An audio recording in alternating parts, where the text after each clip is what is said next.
안녕하세요. 대단히 반갑습니다. 그린론 자연형TV 이종수입니다. 이번 시간은 1062번째 시간으로 신사임당이라는 글을 읽어드리겠습니다. 신사임당 이덕일. 신사임당은 역사 속 여성 중 우리에게 가장 친숙한 인물이라고 해도 과언이 아닙니다. 초등교육을 받을 때부터 율곡이의 어머니로 현모양처의 표상으로 익히 전해져 왔기 때문입니다. 또한 오만학관 지표의 인물로 선정된 후에는 더욱 우리 실생활과 가까이 있게 된 인물이기도 하죠. 그런데 신사임당은 과연 정말 현모양처였을까요? 이는 역사에 기록되어 오면서 왜곡된 면이 없지 않습니다. 그렇다면 그녀는 과연 어떤 삶을 살았을까요? 율곡의 어머니나 현모양처의 표상이 되어버린 한 여성이 아닌 한 인간으로서의 신사임당이 지내온 삶을 살펴볼까 합니다. 신사임당 1504년에서 1551년은 진사 신명하와 용인이시 사이의 둘째 딸로 태어났습니다. 사임당이란 태임을 본받으라는 뜻의 이름입니다. 태임은 태강, 태사와 함께 주 왕실의 세 어머니 중 한 명으로 꼽히는데 시경에 삼태란 노래가 있을 정도입니다. 태강은 태임의 시어머니였고 태임은 태사의 시어머니였습니다. 태임은 왕계의 부인이자 문왕의 모친으로서 남편을 잘 보좌하고 아들을 잘 길렀는데 특히 문왕을 해임했을 때 나쁜 것을 보지 않고 나쁜 말을 듣지 않으며 나쁜 말을 하지 않는 태아교육을 한 것으로 유명합니다. 사임당이란 이름을 지어주었다는 것은 그만큼 그에 대해 건 기대가 남달랐음을 말해줍니다. 중종 17년 1522년 19의 사임당은 3살 위의 이원수 1501년에서 1561년과 혼인하는데 혼인 장소가 강릉이라는 점이 특이합니다. 이유는 신명하의 집도 이원수의 집도 서울이었으나 혼인한 곳이 강릉이었기 때문입니다. 강릉은 신명하의 처가였습니다. 사임당은 외가에서 자랐고 그곳에서 혼인했습니다. 율곡 이가선 나의 어머니 일대기는 혼인 때 신명하가 이원수에게 이렇게 말하였다고 전합니다. 내가 딸이 많은데 다른 딸은 시집가도 선하지 않았는데 그대의 처마는 내 곁에서 떠나보내고 싶지 않네. 이는 다시 말하면 신사임당을 자신의 처가에서 떠나보내고 싶지 않다는 뜻입니다. 실제 사임당은 혼인 후에도 외가에 머물렀습니다. 외가가 사실상 친정이었던 것입니다. 율곡은 혼혼한 지 얼마 되지 않아 신명하가 세상을 떠나서 상을 마친 뒤에 서울에 올라와 시어머니 홍씨에게 신부의 예를 치렀다고 설명하고 있습니다.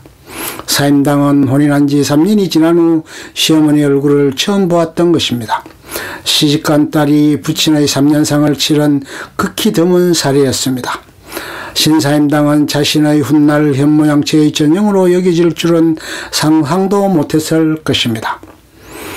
그녀의 인생은 현모는 몰라도 양처와는 큰 거리가 있었습니다. 혼인 장소만 보더라도 신사임당은 남편과 자식을 위해 자신의 인생을 희생한 여인이 아니었습니다. 사임당이 외가 친정에서 혼인할 수 있었던 데에도 긴 역사적 사인이 있습니다. 조선은 혼인 절차를 둘러싸고 오랜 논쟁을 치렀습니다. 과거 사대부 집안의 혼인은 융례를 치러야 했습니다. 융례란 납체, 문명, 납길, 납징, 청기, 친형을 뜻하는데 주로 신랑 측에서 신부 측에게 행하는 예절입니다.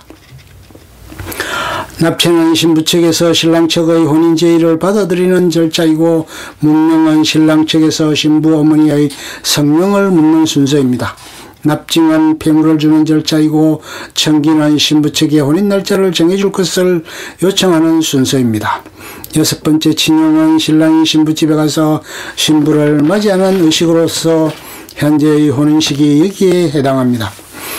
융례는 중국 고대 주나라의 주공이 지은 의례 사대부의 혼례에 의거한 것인데 중국의 융례가 조선에 들어오면서 크게 문제가 된 것이 친형입니다. 그런데 각종 역사 사료에서 친형례에 대한 사료를 찾아보면 서로 상반된 내용들이 혼재되어 있습니다.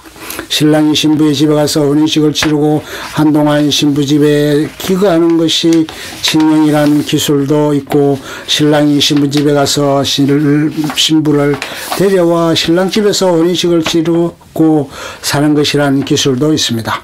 한마디로 장가간다와 시집간다 사이의 혼동입니다. 장가간다는 것은 신부의 집에 간다는 뜻인데, 신랑이 혼인 후에도 신부 집에 오래 머무는 서류부 가혼을 뜻합니다. 이것이 우리 민족의 오랜 혼례 전통이었습니다. 반면 의례나 주의의 주자살에 같은 중국식은 신랑집에서 혼인식을 치르고 사는 것이었습니다. 양자 사이에 충돌이 심하다 보니 반친형이라는 것도 생겨났습니다. 화담 서경덕이 서류 부가 혼인의 전통 혼례 방식과 주의가 만든 주자 사례를 절충해 놓은 것인데 3일 대반이라고도 합니다. 혼인식은 신부집에서 치르고 3일 동안 머무른 후 신랑집으로 돌아와 친형례를 치르는 방식입니다. 우리식과 중국식을 융합했기에 반친형이라고 부릅니다. 친형에 대해 서로 정반대의 기술이 나오고 둘을 절충한 반친형이 등장하는 것은 전통 혼례 방식을 바꾸는 것에 민간의 저항이 심했다는 뜻입니다. 조선도 신랑이 신부집에 가서 장기간 거류하는 서류 부가혼이 보편적이었습니다. 조선 태종 15년 1415년에 예주에서 혼인 풍속에 대해 보고한 것을 보면 이를 알 수 있습니다. 전조 고려의 옛 습속에 따르면 혼인예법은 남자가 여자의 집으로 장가들어 아들과 손자를 낳아서 외가에서 자라게 한다. 본조 조선에서도 아직 옛 풍습을 따르고 있다. 태종실록 15년 1월 15일. 고려의 혼인 습속은 혼인 후 아들은 물론 손자까지 외가에서 자라게 하는 것이었습니다. 이 기록은 이에 앞서 예조의 친명례를 언론하게 명하자 예조에서 법을 정하여 아뢰었으나 결국 이런 시행되지 못하였다고 덧붙이고 있습니다. 신랑이 신부를 데려와 친형 신랑 집에서 혼인식을 하는 중국식으로 바꾸려고 했으나 시행되지 못했다는 뜻입니다. 조선도 여전히 신부집에서 혼인을 하고 신부집에서 살았습니다. 이런 풍습이 사료상에 나타나는 가장 오랜 기록은 삼국지 위지 동의전의 고구려 조항입니다. 고구려는 신부집 본체 뒤에 서옥 사이집이란 작은 집을 지었습니다. 신랑은 예물을 가지고 와서 혼인식을 치른 후 서옥에 거주하다가 아이를 낳아 장성한 후 자신의 집으로 돌아갔습니다. 아이가 크는 기간 동안 신랑은 신부집에 노동력을 제공해야 했습니다. 남성은 폐물과 노동력을 처가해 제공하고서야 비로소 신부를 데리고 친가로 돌아올 수 있었습니다. 여성을 데려오는 대가가 그렇게 컸던 것이었습니다. 그런데 이런 풍습을 바꾸려는 시도는 세종 때 본격적으로 시작됩니다. 끝. 좋으면 좋아요, 구독, 알림 설정 눌러주세요. 감사합니다.